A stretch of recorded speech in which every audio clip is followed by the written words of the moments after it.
Before we start this podcast, this episode is sponsored by Zeta Markets. So if you want to trade perps without giving your coins to centralized exchanges, Zeta gives you all the benefits of your favorite exchange with self-custody and transparency. Trade perps with leverage, backed by Solana speed, scalability, and almost no gas fees. The link is in the description.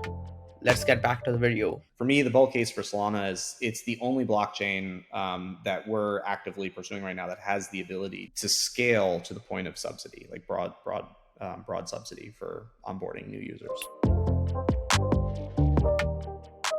Hi, Chris. Welcome to the Gut Show. How are you doing? It's terrific to be here. I'm doing very well. How are you, Gajesh? Yep, I'm doing great too. What has been your origin story? Yeah, so my background is actually in physics. I did my PhD in atomic physics, like quantum computing, atomic clocks, precision measurements, and metrology stuff. So at its basics level, it's like either using light to study atoms or using atoms to study light. Cool. So why did you choose physics? For a lot of us, we think through like why we do anything that we do. Like when you're leaving high school, going into college, or college, entering into like kind of a young professional.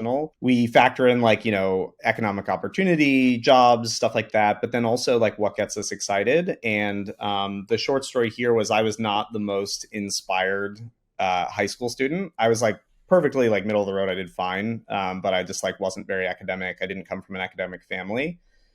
And then a friend shared a book with me. It's the book Ideas and Opinions, which is like a collection of essays, like personal essays by Albert Einstein. And I just had grown up in an area where science was not a thing. People never really talked about it. Like the extent of like science exposure was like Bill Nye, which is sort of like fun and goofy and whatnot. And like that's great. I mean, Bill Nye, I think, has like done incredible stuff for science education for young people. But reading this book, it like obviously everyone knows who Einstein is, but it kind of like exposed me to the fact that there's this entire like cultural history of like discovery and knowledge and whatnot. And I was very inspired by it. And so like throwing caution to the wind, I was just like, I want to study physics. And this was like just a month or two before college. And I had like not even taken calculus in high school. So I had a little bit of catching up to do, but loved it. It was like an amazing, super challenging experience. Do you have any favorites? Like any favorite essay in the book? This is going to sound very cheesy, but like, I was like just into college, like just after high school, like very ideological. I mean, it's still a little ideological, but it was the tenor of the book was this idea of discovery. And it kind of opened up the window in my mind that then like college was all about, which was these people who dedicated their lives to like figuring out truth. So you've got like Gauss and you've got Galois, these like mathematicians, physicists, like just that entire mood of like, there's this standing on the shoulders of giants that we do. And this is true as much in technology, even if we don't sort of talk about it as philosophically, as it is in science. And just that lineage, I was very impressed with. He gets like into sort of like politics and society and whatnot. And that's all very interesting too. Like Einstein was definitely like, had sort of an elder statesman quality to him later in his life. So what was the life what was life of a PhD student at Columbia? So it's interesting for anyone who's like considering getting their PhD. One of the big sort of like hallmarks of a PhD in physics, at least, not everybody knows this, but you don't pay for it. You don't have to pay to go to grad school for a PhD. Yep. And that's different than a master's. Many times you have to like pay for a master's. And then there's many PhD programs in other fields where you do pay. The reason you don't pay for a PhD in physics is because you work the entire time. And so the first 2 years are classes. So you're like taking the equivalent of a master's. So you're doing your advanced graduate classes. And while you're doing that, you're teaching. And then also getting involved in labs. So you're like trying to find out which research lab do I want to work in. And so you're working during that part. And then immediately after those first 2 years, you spend the next 3 to 5 years, depending on the complexity of your research, doing full-time research. So you are like people go, oh, you just want to be in school for your whole life. Like people have no idea about PhDs. You are like a contributing member of society, like doing real fundamental research. And like, obviously, like, the work in fundamental physics might be decades before it like has real impact and applications on like day-to-day technology, et cetera. But like, you're doing full-time research, and by the time you finish, you really are a leader in your field. You know things that maybe in a very narrow space, But in that space, you become like basically your thesis, you become like a world expert on that problem. And so but anyway, the reason I mentioned the like you're a contributing member of society is you get paid to do it, but like the pay is extremely low. And Gotcha. that's sort of like nobody's in it for the money. There's an interesting mix of like people talk about with rising prices in New York, artists increasingly live like let's say in Brooklyn, et cetera, and like New York is full of like incredibly rich and interesting culture across all kinds of walks of life, and so physics PhDs end up kind of like hanging out in the artist communities and whatnot. It was great. Interesting. So, what has been your best and your worst decision in your life till now? I actually on other. So I think it's great that you're asking some questions around my actual experience in the PhD. I use usually like a one-liner in some of the other Yeah. conversations we have. Okay. So this is great, and I would say that like the best and worst decision was doing the PhD. And so like in my one-liner, I Oh, usually say I learned pretty early in grad school that what I really love to do is write software, like build products. And so immediately after grad school, I absolutely knew I wanted to move to the Bay Area, get involved in technology and software, et cetera. And like so the best and worst decision was kind of knew I was going to switch fields anyway. Like I don't use any of the practical knowledge anymore, like the actual tangible skills. But yep. it was like this incredible journey, like unbelievable. I had a professor in undergrad who is like an astronomy and cosmology professor, Adam Frank, and he's actually in the New York Times fairly often. He's like one of their point people. He's just like very charismatic, really, really great at like science education as well as as a researcher. And he just said, if you want to do your PhD, like you really have like you have to approach it like sort of like training to become a Jedi, which is a little geeky, but it's like you think about Star Wars, Luke Skywalker, like just like throwing out all this other stuff that's like very tempting, and like going to some very isolated place and having this really long, like very kind of like grueling journey that's very solitary. I worked in a lab of like 5 or 6 people, but sometimes like your research, you're just the solo person on that one experiment, and it's really like a deep dive into stuff where you're really trying to like figure something new out. So there's no textbook you can read, there's no like, and so it's quite a journey. If you really want to do it, you got to be committed. So I would like very simply say best and worst decision was the PhD, because it was like a great journey. It's an amazing thing to like have completed, but like when you know that you want to switch fields after, it's it's quite the grind. So Cool. So, like, how was your switch from being a software engineer to a founder? yeah, I think so the switch to joining Rigetti Computing, which was the quantum computing startup. So I moved out to the Bay Area after grad school. Ended up doing some work that's relatively less interesting, but like found Rigetti and got insanely excited about their mission to build the first quantum computer. But the segue to like, quantum engineer is a term kind of like like the whole quantum engineering team at Rigetti, which was just one of many teams. There were just a bunch of ex-physics PhDs, either from like solid state semiconductor, like superconducting quantum circuit stuff, which was like the actual quantum chips were that design. But then also there was a whole crew of us who came from this like laser atom trapping world, and the physics was very similar. The segue to doing software engineering was really that like as a quantum engineer at Rigetti, you had that background and that expertise in the physics, but we were running this experimentation engine of producing these chips all the way from like theorists who are designing the Hamiltonian of the chip, like what is the quantum system itself that's going to get fabricated, through the fabrication facility. People literally like Rigetti had a full fabrication facility designed from the ground up for quantum circuits, to the delivery of these things to these cryogenic, like ultra cold systems. We lovingly called them like fridges, to cool them down to temperatures low enough to actually like expose their quantum behavior. And the quantum engineering team, we would end up writing scripts that would control and manipulate and characterize each of these chips. And some chips were really good, and we would promote them to actual like make them available over the cloud through Quantum Cloud Services, which was like our AWS for quantum computing. And if they weren't good, that was like a feedback process to feed back to the theory team, to the fabrication team, et cetera. All of which is to say there was a lot of script writing. And I think people who didn't come from physics don't realize that like the software engineering that physicists do is mostly just like writing scripts in things as like, this is going to sound biased, but like MATLAB is horrible. I'm not a fan of that programming language. And then like, Python is really the dominant language that people write in, but it's really Yeah. scripting. You like the way that a physicist, like the hard problem solving a physicist does is figuring out how to like study a complex, like complicated physical system. It's not to design like an architecture. And so the big transition for me at Rigetti, and the way I often describe it is like, um, as Rigetti grew, I joined when we were about 30 folks. I left when we were like a lot bigger than that. I kind of like bubbled up from being a quantum engineer to I ended up getting to lead one of the 3 teams that launched quantum cloud services. Like QCS, as we called it, didn't exist when I joined.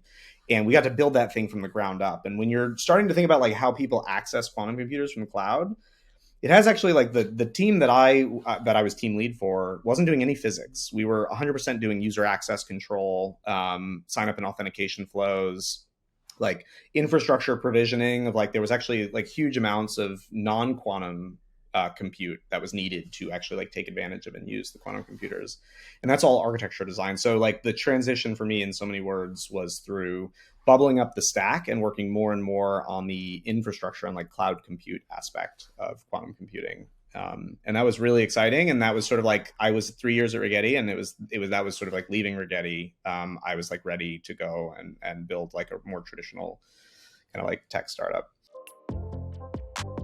Yeah, when I left Rigetti, I knew I wanted to build a startup. That's been like a dream of mine for a long time, and we started working on a different problem outside of crypto. And I've been following crypto since like 2011. When I heard about Bitcoin, a friend told me about it, and like the proof of work concept totally blew my mind. But I was very much like, let's be very clear. There's people who like bought Bitcoin in 2011, maybe they kept it, sold it, etc. I was not one of those people. I was like poor grad student. I like didn't think of it that way. But following the tech, super cool, etc. Like during the 2017 boom, I was at Rigetti, and just like it was like hilarious to see all the people like at the lunch table talking about like buying the new ICO, etc. But when I left, we were working on a totally separate problem with the startup that we started. It was like GitHub for your finances. So it was like traditional consumer investing, kind of like retail investing, Right. and ended up doing Y Combinator, the like startup incubator. Had a successful launch in the spring of 2021, which was really exciting. Like that was really fun. And then we were in like what Paul Graham calls the trough of sorrow, which is like great launch, a lot of downloads, and then very low retention. And so we were just like grinding through retention. This is like into summer of 2021, trying to figure out how to keep users, which is like kind of normal startup journey. I had discovered Solana Yeah. in the fall of 2020, and it was a podcast where Anatoly was talking about how proof of history works. And it was like comparable to when I first discovered Bitcoin and Ethereum. Like Ethereum, the like gigabrain thing there is like generalizing compute. And then Solana, to me, it was like taking this concept of like clock synchronization, which is just an extraordinary achievement in distributed systems stuff from like the, I think, late 80s or early 90s. It's like powers a huge amount of compute today, and then putting it in a trustless environment, saying clock synchronization can help us like dramatically improve performance and speed of a blockchain. And here's how you do it trustless, like where you can't trust all the actors. And that was incredibly cool. That was fall of 2020, and so like working on the other startup at the time. Fast forward all the way through to like August, September of 2021, and I was like, every extra week that we're kind of like grinding on this problem in the retail consumer finance space, like trying to figure out how to improve retention, every extra week is like a lost opportunity to build on Solana. And I've been like sufficiently like, okay, like for me, blockchain was like mass adoption really comes down to that, like I don't have to pay $10 to do a single thing on the blockchain. I don't have to wait minutes, or like really like modern web 2 infrastructure speeds and costs. And like to me that was like, okay, crypto is going to be a huge thing once that happens. And so actually pivoted the company, and we had taken a small investment round through YC, like through a network there. And I just talked to all our investors and was like, this is where we're going. You're welcome to have your money back, or you can stay with us. And the vast majority of them stayed, which was great. And then we had about 2 weeks to the like Solana Ignition hackathon. And actually, I don't know when you got into Solana. I feel like you've been around for at least as long as I have. So I joined, I think, like 2 months after Ignition. So I joined Cool. like during Breakpoint. Nice. So Sorry to we're interrupt ahead. effectively a part of like the same cohort, I think. I'd been like poking around and I like met folks in Discords. I was like in the Anchor Discord back in like July, sort of like playing around with the tech, etc. But we spent like two weeks like hacked together. I like knew we wanted to work in the messaging Yeah. space, and so we hacked together this proof of concept and like submitted it. Like kind of like I love the like flying by the seat of your pants. Just like if you're Like, embarrassed by what you're shipping, you're probably shipping fast enough. If you're not embarrassed, you're moving too slowly. And like we just got very lucky, placed in the Web3 track. That kicked off a round of kind of like, okay, I think we're onto something. We have an interesting problem space here. And then we're able to bring in a very strategic round, just like of funding from who we regard as like really top tier crypto investors, and that we were off to the races. awesome, that's cool. So I think like this answers my next question, which is the like birth story of Dialect. Yeah, the TLDR on Dialect is we believe that messaging between wallets, so like wallet as like the wallet as this new Mhm. identity primitive on the internet. Whereas like honestly, if you were to ask me like what's the dominant identity primitive on the internet, it's your email address, which like Sure. happens to also be part of a messaging protocol. But wallets represent this like enormous design space, incredibly cool things happening with that, but you can't message with them. And so like the origin story was I was like playing around DeFi summer 2020, like so this is way before starting Dialect, and realizing like you can go like load up assets on a lending protocol, like collateral, etc. And there's really like the moment you close the browser tab in crypto, there's really no way for these projects to get in touch with you or notify you. So it started kind of on the notification side, but we always try to think very broadly, like what's the ambitious thing here? And like in the same way that a business owns an email address to send you notifications, promotions, offers, reminders, etc. Like our original plan, and this is still true today, is that even our original focus being notifications, the goal was always that the DApp has a key pair that it messages with. Yeah. And so it's just messaging between wallets. So we knew messaging between wallets was going to be a big thing. The like very short like why Dialect and why we are going after this problem is because our vision is to make it the best messaging experience on the internet. And so it's not about Web3 like alone. It's that Web3 can bring better and differentiated and exciting use cases to just messaging on the internet. And our crazy ambitious idea is that like users, fast forward, they're not really going to care. They may know that like Dialect is Web3 messaging, but they're using it because they can do things that they can't do in other messaging products. And so our goal from day one is like to focus on what can really differentiate. So we know wallet messaging is going to be a thing, but we want it to be the best and biggest thing. And so like the short pitch there is the smart message. So we've got about a half a dozen things in our engineering. I hate the word roadmap, but our roadmap of like what do we want to build that's going to really differentiate crypto, like Web3 messaging Yeah. from Web2. And the smart message is actually live today, and it's our first like why Web3 messaging. And the TLDR there is it is the ability to take a message and embed a button in it. And so you can think of it like link previews or any other call to action on the internet. So if like a business is trying to get you to like top up collateral, which is fine, or like pay your credit card bill, like so many messages on the internet are a call to action. And the way that you interact in Web2 today is you click a link And and it takes you to a site where you then may or may not be logged in on your phone. And like now you've got to like wait however long till you're back at your computer if you don't have so there's these barriers and this very high attrition to like there's a call to action in some inbox I've got and I want to actually take that action. And with a smart message, it's our first why Web3 is you carry your wallet everywhere with you. It is a universal identity layer across every product that you use, let's say per blockchain. We have some very exciting multi-chain plans, but you can take action. You can sign transactions, sign messages. You have read privileges, write privileges, not just read privileges on your messages. And that's what we're really excited about. That's the smart message. And that's sort of like, if you were to ask like the bull case for Dialect, that's our first swing at like differentiated Web3 messaging. awesome. So like if you had a time machine, like what would you like not do or like do in the past? For Dialect or life in general?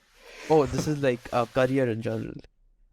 I think hindsight is like often people say hindsight is 2020. I personally think and I think this is true in general. So like the TLDRs, I'm not sure I would change anything. Obviously, like the big one is like, do you do the PhD or not? Because that is like a huge Yeah. investment of time.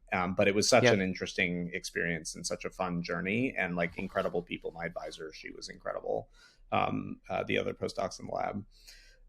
But my attitude in general, like, and I think this applies to like startups as well, like just general career life startups, is I think about like success is achieved through some optimal path. I think there is no path, and this is like me being a geeky physicist, but there's no path that doesn't generate heat. There's no frictionless path. And so even with dialect, there's all these like, or like the chess metaphor, like you have to spend and sacrifice pieces to win. You can't win without sacrificing pieces. And so I just generally think of like heat generation, like lossy, imperfect, like paths toward an outcome that you want is just, and there's a lot of like wasted effort.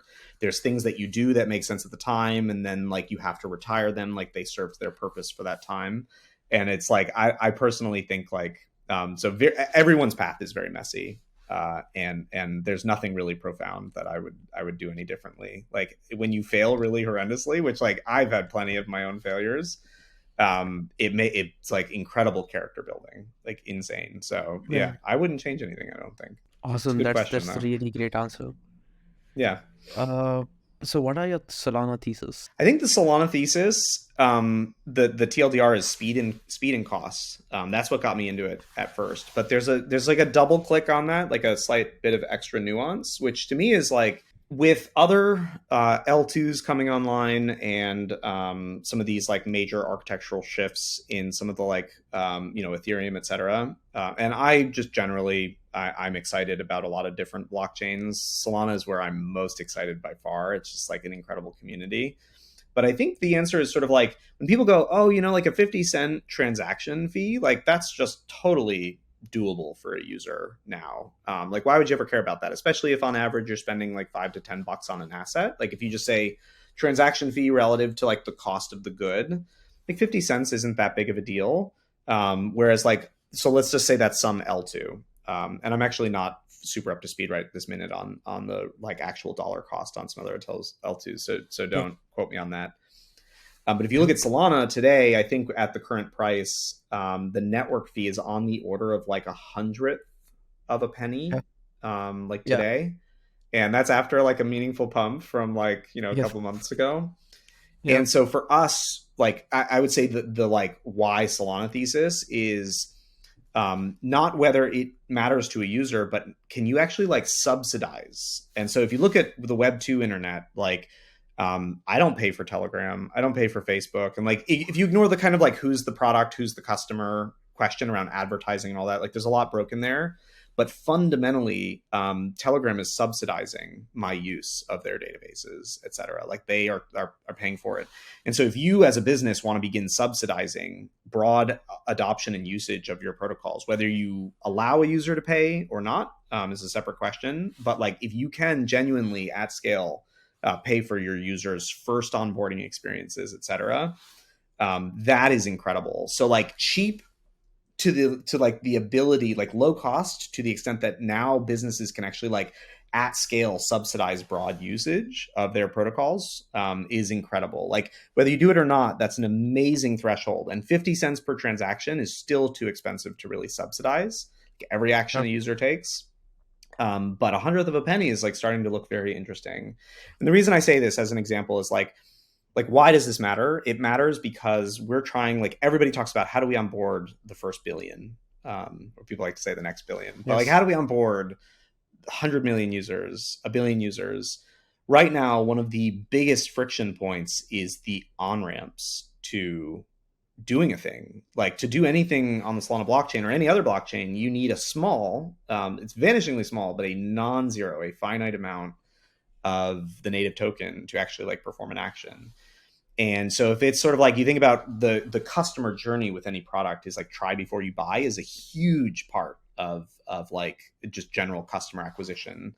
And any blockchain that can actually allow a DApp to at scale subsidize let's say maybe it's even just the first use. Maybe we really like want to go hardcore decentralization and self-custody, et cetera. But that first, like, I spin up a wallet, it's got nothing in it, but I can go try stuff out and do things. That's actually really fascinating. And so for me, the bull case for Solana is it's the only blockchain that we're actively pursuing right now that has the ability to scale to the point of subsidy, like broad subsidy for onboarding new users. Yep, that's true. Like right now, like most, like some of the L2s are charging like $1 for every transaction. Solana is charging like 100 of a dollar, which is Yeah. great. So my next question is like, what's Dialect's privacy? Yeah, so this is a great question, and our attitude with dialect and privacy is we think if there's like certain values that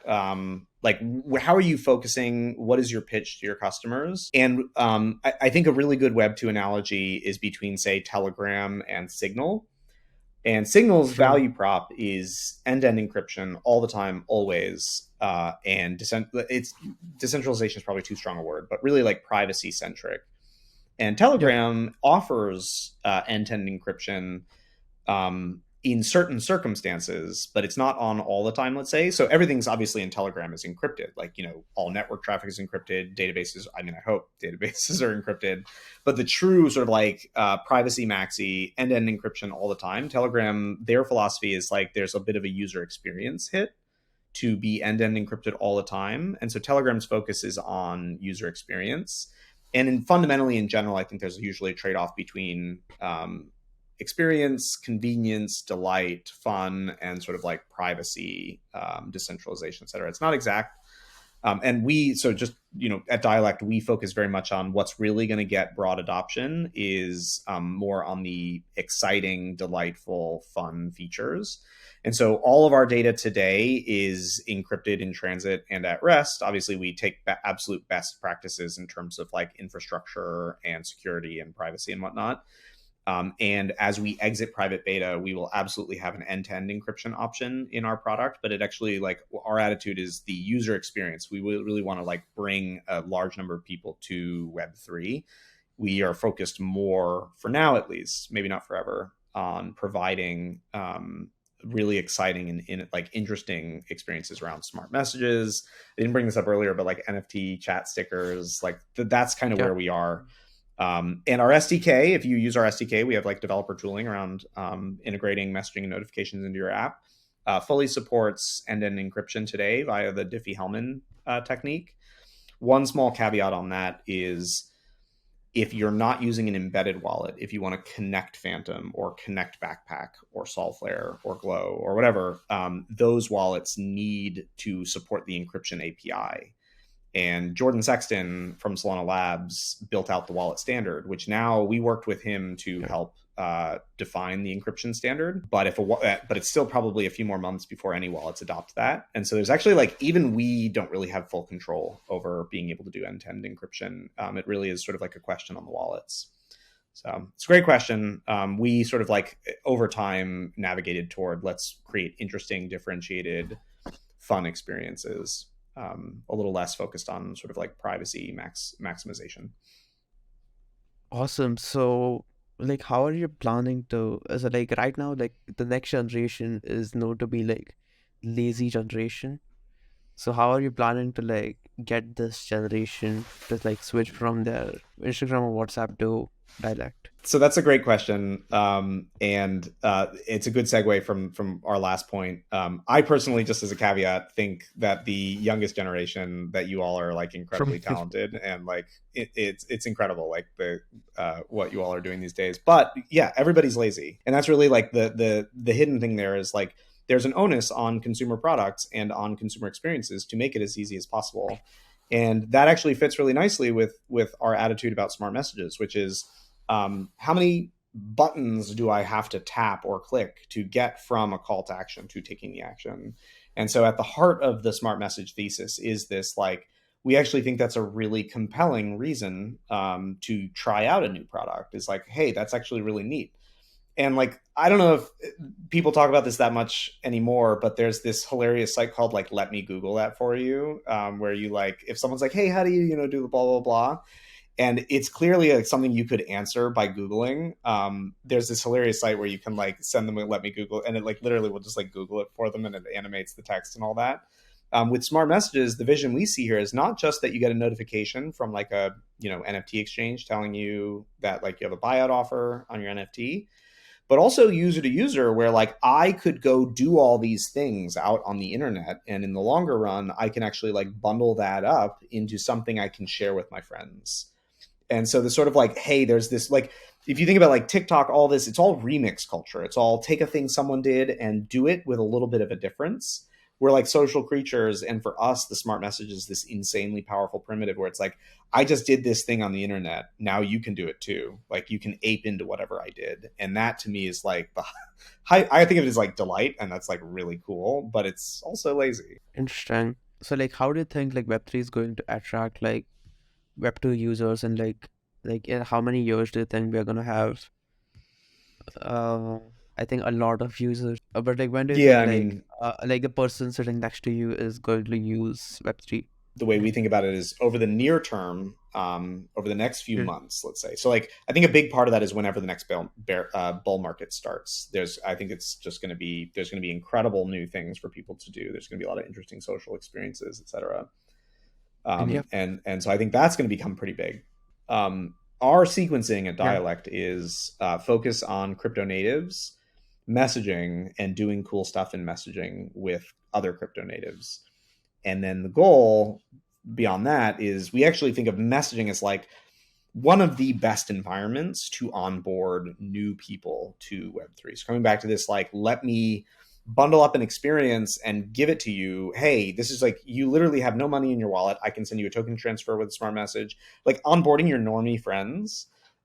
We think it's one of the best environments to let normies kind of like dip their toes into like the Web3 waters. Because it's social, it's contextualized, it's educational just by messaging. And with the smart message, I can like bundle up these experiences, send them along to you, and you can try them out for the first time. And so our objective, no question, with Dialect is help accelerate that normie adoption. And the way we think we do that is through the kind of like evangelism and excitement. And it really comes down to, one, meeting crypto natives where they are, like give them the best tools and the best experiences around stuff that's a little more advanced. So we're working with a ton of projects across the Solana ecosystem to like create cool smart message experiences.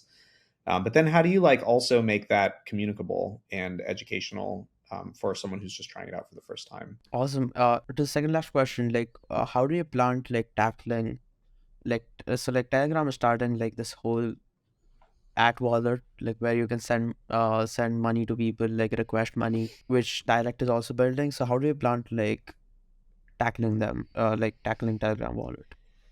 Yeah, this is an excellent question. And like the TLDR is Telegram has a vested interest in. So one, I think there can be many players and many successes. And like, I personally think Telegram is an excellent product. Okay, so Telegram, big messaging product introducing crypto versus like younger messaging product like Dialect introducing messaging into crypto. The TLDR we see is content. And what I mean by that is Telegram has a vested interest in promoting the Ton blockchain. And like we have a interest in bringing the best content across any blockchain at all to users. And so we think our competitive edge is that we just have way broader content reach. So if say, come back to this like NFT chat stickers. So I mentioned smart messages. Part two of what Dialect is doing today is anyone who's used Telegram or some of these other products loves using chat stickers. It's like, a little animated, expressive like GIF you can pop into chat. You can collect them, etc.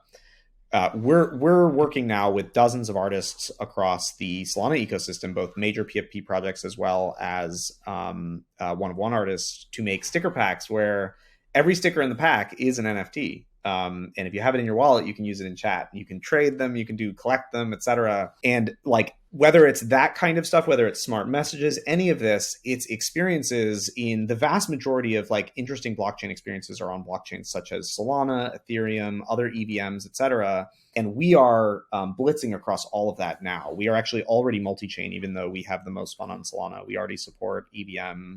We support Aptos. We support numerous other chains. Our goal is I can sign up as a user and get access to all of that. And it's great art and great content from the best artists. Like by far the best one-of-one artists, PFP projects are on chains such as Solana, Ethereum, etc. And so as long as Telegram is mostly interested in promoting its own blockchain, I think they're going to have a content problem. And when we talk to other strategic thinkers in the space, like why are investors interested in Web3 messaging? And it's because of this like broad reach. And that ultimately also comes down to developer experience. If I'm a developer and I want to build a smart message and I have a product on Ethereum, I don't have to like reinvent a ton of infrastructure to meet, for example, Telegram in their world. And it's the same with Web 2. If I want to like have an embedded experience in Slack, I got to do a fair amount of development to like get in there because they have a different authentication model, they have a different user table, etc.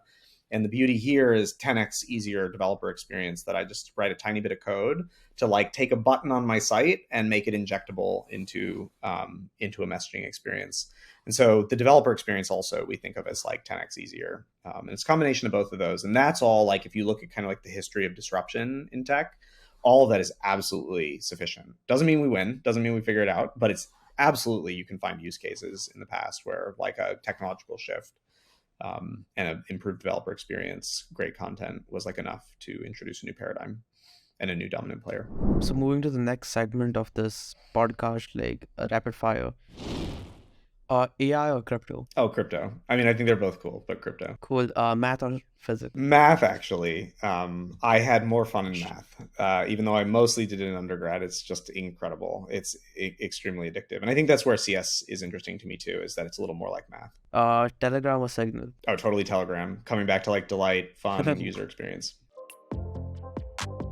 Advice for people interested in PhD? I would just come back to what I said before. It is a massive commitment. So there's two things. Like, what are you interested in? If you are obsessed with that field, if it's like what you want to do for your life, go for it. You're going to have an amazing time. Most of the people I met, like it's hard, it's grueling. Most of the people I met really, really, really loved it. I'll just like, there's this other element of it, and I'll just be very frank, is like people get impressed when you have a PhD. Like they're like, oh man, that's like so impressive, et cetera. It's like it's helpful in your career. There's no question. And like a lot of people, when they're looking at what to do in college and what to do after college, a big part of it is like, what career opportunities does it open up? So it absolutely opens up career opportunities, but you will literally you will spend your 20s on this. And it's like like you're, not doing some high earning stuff in finance, et cetera. And like literally you finish undergrad around 22, and then your average PhD is a little over 6 years. So you're like almost 30 when you're done. And that is a massive, massive opportunity cost in your life.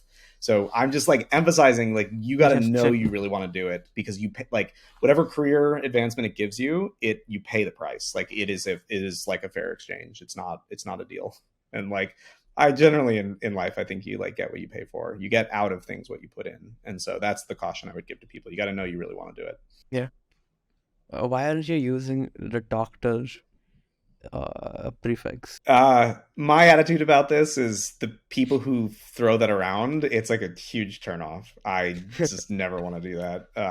That's a funny question. I remember the very first time I ever put doctor on my name. I finished my PhD and I was like, I am going on vacation, and I went to Southeast Asia and I spent a month there. And I was like taking a bus tour, and there was like on the web form, there was like the little like Mr., Mrs., and I filled in doctor, and I was like, this is so weird. So that was like one of the only times I've ever used my title, is like when I'm like, well, I guess technically like Southwest needs to know that I'm a doctor when I take this flight. Cool. Any advice for bear market survivors and builders? Buy low, sell high. And this is not financial advice. I literally mean like, independent of buying tokens, like when you make a purchase that I'm going to spend my time on something, like you're spending your time. Buy low, sell high. It's just like develop conviction. If you've got the conviction, by far the best time to get started is when like prices are low. Here, I don't know if you can see, there's my quote. And that it's really that simple: buy low, sell high. But you have to have conviction, and best opportunities are contrarian bets, and you maximize contrarianness when you are in a bear market. Cool. Productivity tips. I think the hardest productivity problem is context switching, no question. And this is not great advice because it's one that's particularly hard for me. But just obsessing on the problem of context switching, which is really how do you get like from task A, like flow state in task A, to flow state in task B, is like very, very, very hard. And it's just listen to what works and doesn't work. Everybody's different. Like, what are some of your lessons you learned like over the past, uh, I think your whole life, which you would like to share? Yeah, I like TLDR. I would just reemphasize this: like any successful path generates a lot of heat. There's a lot of wasted energy, a lot of failed Mhm. starts, etc. And it's really just like, and every productive engine in the world generates heat. And so it's just like that's just a fact of life. And so it's really about like another way I look at it is just chaos. There's just like a lot of chaos. There's like luck, there's bad luck, etc. And you just like by just leaning into and owning the fact that that's true, don't let yourself get paralyzed by sort of like indecision when there aren't good choices. Just act. And then the other thing I would say is this is like what, so I kind of just repeating myself from before, but my other favorite thing, like by far, and I'm forgetting who said this. It was one of the like, it was literally just like a tweet by one of the like tech influencers a couple of years ago. But it's like most people think in order to get started, you have to have a good idea. I subscribe deeply to the philosophy that in order to have a good idea, you have to get started.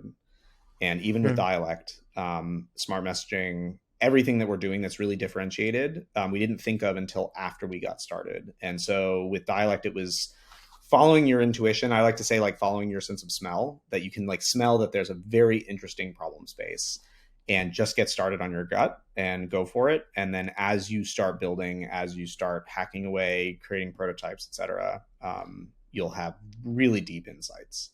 So yeah, this like just get started. Any alpha for the listeners? There's a couple pieces of alpha that are really just about core Solana tech. One is compressed NFTs. And We're actually doing a Twitter space later today with Solana Labs and Metaplex.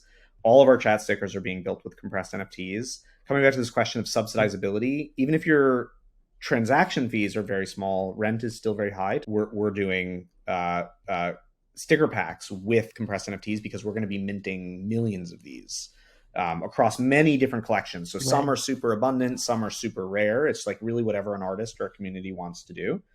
And we want to be able to like, so for example, like last weekend, a user messaged me and was like, hey, can you get my mom off the wait list? She loves the sticker packs. She's And never used Solana. She doesn't have any Sol in her wallet, but we're making the mint completely free. At least the first few, and then there'll be like a natural marketplace where like artists are making those decisions. But we're working with artists to do completely free mints. We're subsidizing all of it, and that's all compressed NFTs. So there's compressed NFTs. There's then like just the Christmas. random spiel of like updates to the transaction model that are coming from like Core Solana Labs. There's Fire Dancer. There's like just insane cool stuff happening. Anyway, that's my alpha. Awesome. Yeah, that like this whole conversation was really insightful. I was actually watching like Big Bang Theory like most of today to like how can I talk to a physicist? Like what are some of the questions I can come up with? And like how will I I like love it. decode That's what you say? hilarious. So yeah, thanks a lot for joining the podcast. Like it was a Oh, it's such great a pleasure. uh yeah, it was a great. Yeah, no, it's fantastic. Thank you for having me on. A big fan Yep, of everything that you're doing. So such a thank you. pleasure. Really, really appreciate it. Awesome.